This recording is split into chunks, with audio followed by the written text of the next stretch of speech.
मैं हूँ आप लोगों का सामने और मेरा नाम है फैजल।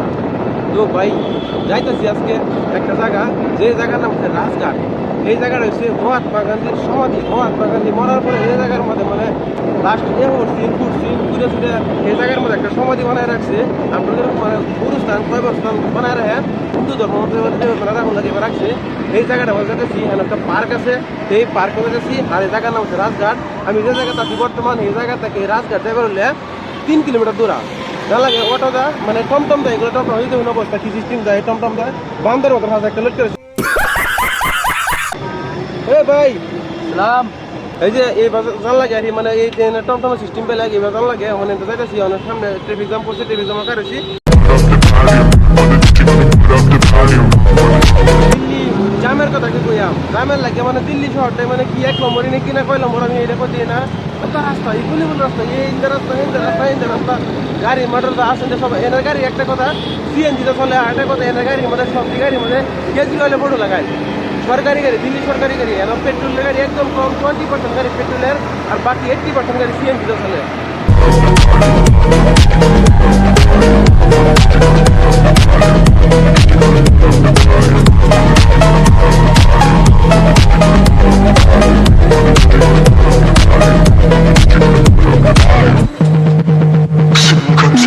যেহেতু আমরা রাজঘাট যাইম, আর রাজঘাট যাবার হলে রাস্তা এইটাই, এই রাস্তা হেঁটে হচ্ছে মানে এই সাইডে রাস্তা রয়েছে। ও ভাই এসে এই রাজঘাট আমরা পাই পাচ্ছি। এই যে আমরা চোখের সামনে যে আছে পার্কটা আছে এই সাইডে, এটা হচ্ছে রাজঘাট পার্ক। এই যে উপরে সামনে দেখা যায়। আমি রাজঘাট পাই আছি, টমটম নামছি, টমটম ভাড়া দিচ্ছি, ভাড়া দিয়ে রাজঘাটের ভিতরে আনতেছি। এই যে গান্ধীর সমাধি, বহুত সুন্দর জায়গা, বহুত সুন্দর প্লেস। এই যে এটাই, এই জন্য লেখা আছে অলরেডি রাজঘাট। আর ভিতরে হান্দাই ভিতরে লেখা আছে রাজঘাট গান্ধী কি সমাধি, রাজঘাট যমুনা নদীকে সব লেখা আছে অলরেডি, সব লেখা আছে। ঠিক আছে ঠিক আছে। আর ভিতরে ভিতরে হান্দাই টিকিট লাগে না কিছু, ভিতরে হান্দাই পারলে 3 দিন হান্দা লাগবে। মানে এটার ভিতরে মানে ভিডিওগ্রাফি অ্যালাউ নাই, ভিডিওগ্রাফি অ্যালাউ আছে কিন্তু एकदम इन्होंने वक्त बदल दिया। মানে গিম্বল লয়ে আসলাম, আর একটা বস্তু আসলে লোকে হেঁটে যায় না, হেঁটে আর রাখে এসে মানে হাতে মানে ক্যামেরা করতেছি, ভিডিও বানাতেছি, অল্প কাঁপবো আর অল্প লড়বো। আমি যাইতেছি সামনে, দেখাইম নিজেও দেখবাম, তো সামনে চলি। তো ভাই আই বলছি অলরেডি গান্ধীজির সমাধির ভিতরে। আর ভিতরের সাইডটা বহুত মানে ক্লিন, আর বহুত পরিবেশ বহুত সুন্দর। বাইরে তো মানুষ হয় না কোনো, মানে বহুত সুন্দর। এই যে এরা বাইরের মানুষ, এরা ঘুরবার আইসে। আর ভিতরে যাইতেছি অলরেডি, দেখবাম আর সুন্দর দেখাইম। কিন্তু উর্ফেদা গেছিলাম, কিন্তু উর্ফেদা গিয়া হেনি কিন্তু দেখুন যা, কিন্তু যাই আমি ভিতরে দেয় তল দেয়। এই যে আমার এই সাইডে দেখুন একটা জায়গা আছে, হিন্দু যাই সমাধিটা দেখুন যাবো। এই সমাধি যেতেছি আয়া ভিতরে পাই আছি এর ভিতরে, কিন্তু ভিতরে যাইবার হইলে কেন কথা আছে, জুতাটা খুললে বাজান লাগবো, জুতা খুললে জুতা খুলতে লাগবো, জুতা খুললে এবারে কোথা হওয়া যায় কিবা যায় জান লাগবো। জুতা খুললে আছি বুঝলা, জুতা খুললে আছি, জুতা খুললে জুতা থইয়াম, এনে থইবার জায়গা আছে। এই যে জুতা থইছি, জুতা খুললে মানে আগে পাইতেছি। ঠিক আছে, এটার ভিতরে জান লাগে, বহুত মানুষ আছে দেখতেছে, এরাও ঘুরতেছে, কোনো অসুবিধা নাই। এই যে আমি ওই যে যেতেছি, এটা সেখান থেকে সমাধি সামনে আছে।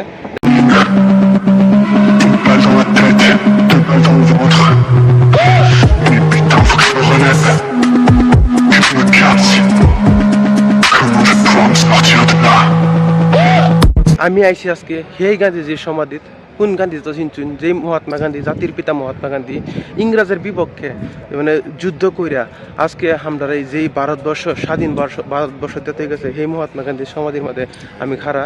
এই যে এরার বিপক্ষে যুদ্ধ করছেন, সংগ্রাম করছেন, হেলা বাইরে গেলে লেখাপড়া করে আয়া ভারতের মধ্যে যিনি মানে কষ্ট করার কাম কষ্ট করছে, লাস্টে হেলা দেশ স্বাধীন করে থাকতেও পারছে না, 1 বছর পরে গুলি খাই মরছে। আর আজকে আছি আমি সেই সমাধি, যেটা আমার পাশে দেখতেছেন, এটা গান্ধীজির সমাধি।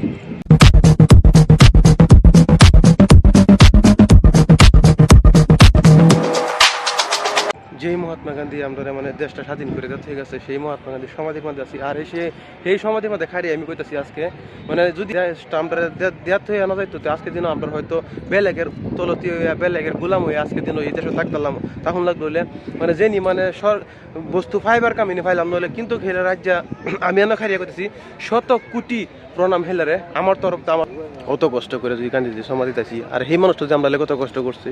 এই দান পাত্র আছে, দান পাত্র কিবা তো একটা দিতে যেতাম না, একদম সিম্পল কিবা হলো একটা দিতে যেতাম। তো সিম্পলে কিবা একটা, আমার তো কিবা একটা নাই, আমি সিম্পল কিবা একটা দিতেছি। আমার দেওয়ার কাম ক্লিয়ার হইলো। যাই হোক, যে হোক পারছি, মানে সিম্পল কি ব্যাখ্যা দিচ্ছি, তো আমি সামনে যেতেছি, সুন্দর দেখাবার চেষ্টা করবো।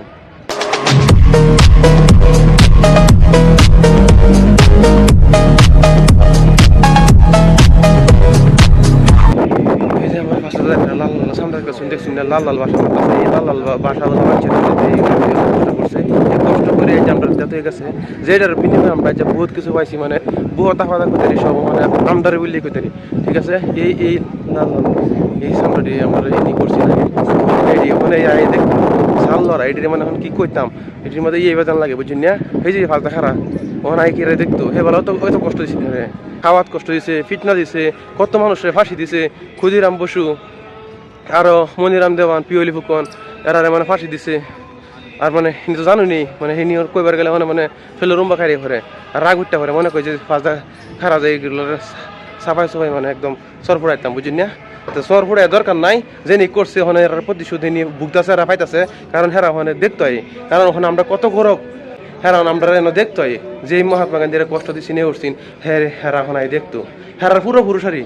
ঠিক আছে, বুঝতে হোক, আর কিছু কইতাম না, কারণ আমরা দেশ আইসি, বেশি কিছু কই দিলে আবার খাইব খারাপ, কানবো বাদে, ছোট্টর মালে থাপড়া থাপড়া মালে কানবো। अरे कहना क्या चाहते हो? এই দেখুন পাশে দেখছেন, এটা ফাঁস বাজার আছে, এই টান্ডা মানে চাপাই চুপাই মারে দেখুন ক্যাশ করে তো লাগে। এই যে এগুলা এই যে দেখা কিবা বড় মারে কিবা দেখুন, উল্টা বা খাই নাই বড় মারে। ঠিক আছে, সমাধি জানি দেখবার আমি দেখছি, সামনে যাই আমি 2-3টা ফটো মারবাম, মারে বাদে এই আজকের ভিডিওটা এটা সমাপ্ত করবাম। তো ঠিক আছে, এনে যে স্যান্ডেল তো ইসলাম যে এটা সর মারতাম কি এদের একবার কইন कुछ भी ঠিক আছে, এই যেন স্যান্ডেল তো ইসলাম, এতে স্যান্ডেল লইয়াম, জুতা লইয়াম, শীত লইয়াম।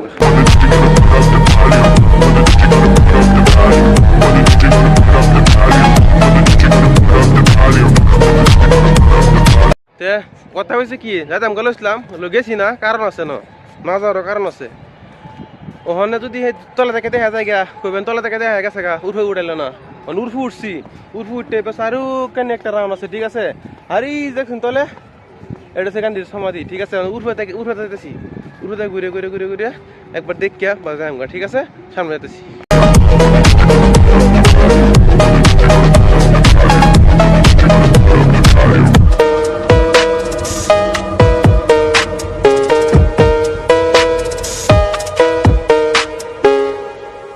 প্রথম কথা হয়েছে কি, মানে কইবার মতন নাই ভাষা, মানুষ একজন পাইছি বাংলা ভাষা আমার কাছে, আমি জিজ্ঞেস বাংলাদেশের ঢাকা থেকে আসে, হেলে আমার কইতাছে আমার ভাষা বলে বাংলাদেশের ব্রাহ্মণবাড়ির মতন লাগছে। তো আসসালামু আলাইকুম। ওয়ালাইকুম আসসালাম রাহমাতুল্লাহি ওয়া বারাকাতুহু। তো কিরকম আছেন? আমি তো ভালোই রাখছি, আল্লাহ ভালো রাখছে। ইন্ডিয়ায় কবে আসছেন আপনি? ইন্ডিয়া আসছি তো 1 তারিখে। 1 তারিখ আসছেন। কবে চলে যাবেন নিজের বাড়ি? চলে যাব 7 তারিখ। 7 তারিখ ইন্ডিয়া কলকাতা যাব, কলকাতা থেকে 8 তারিখ ঢাকা ফিরবো। ইন্ডিয়া কিরকম লাগে আপনার? ইন্ডিয়া আমার কাছে ভালো লাগে, খুবই ভালো লাগে, খুবই ভালো লাগে। ইন্ডিয়ার ন্যাশনাল দৃশ্য, হিস্টোরিক্যাল প্লেস খুব সুন্দর লাগে আমার কাছে। আর উনি বলতেছে যে ইন্ডিয়াত ঘুরলে বলে সারা পৃথিবীর মানে দেখা যাওয়া এরকম লাগে। হ্যাঁ, আমি উনি আসছে, উনির ফ্যামিলি আসছে, উনির বড় ভাই আসছে, আমাদের সঙ্গে উনার বড় ভাই আছে। আসসালামু আলাইকুম, কেমন আছেন? ওয়ালাইকুম আসসালাম, ভালো। আপনার নাম? আমার নাম হলো খন্দকার হাসানুজ্জামান, বাড়ি তো বাংলাদেশি? বাংলাদেশি। মাশাআল্লাহ, বহুত ভালো লাগছে, বহুত সুন্দর। ওরা দুইজনের লগ পাইছি, বহুত ভালো লাগছে। ইনশাআল্লাহ দেখা হবে আপনার লগে পরে। হ্যাঁ, ঠিক আছে ভাই, আল্লাহ হাফেজ। আপনাদের দাওয়াত রইল বাংলাদেশে। ঠিক আছে, ইনশাআল্লাহ সব আসামিদের দাওয়াত রইল। হ্যাঁ, ঠিক আছে, ওকে, আল্লাহ হাফেজ। তো ভাই কি কই, আমি বাংলাদেশি মানুষের লগ পাইছি, বহুত ভালো লাগছে, বহুত ভিডিও বানাইছি। আর এই গান্ধী মণ্ডপ বই রয়েছি ভাই, ফুটতে ভাই ভিডিও বানাইছি, বহুত মজা, বহুত সুন্দর জায়গাটা, বহুত সুন্দর একদম। দেখুন ফাঁসদা একদম কি মজার একটা পরিবেশ, এই পরিবেশের মাধ্যমে ভিডিও হয় আজকে। ইনশাআল্লাহ ভাবতেছি এখান থেকে এই ভিডিওটা সমাপ্ত করে দেন।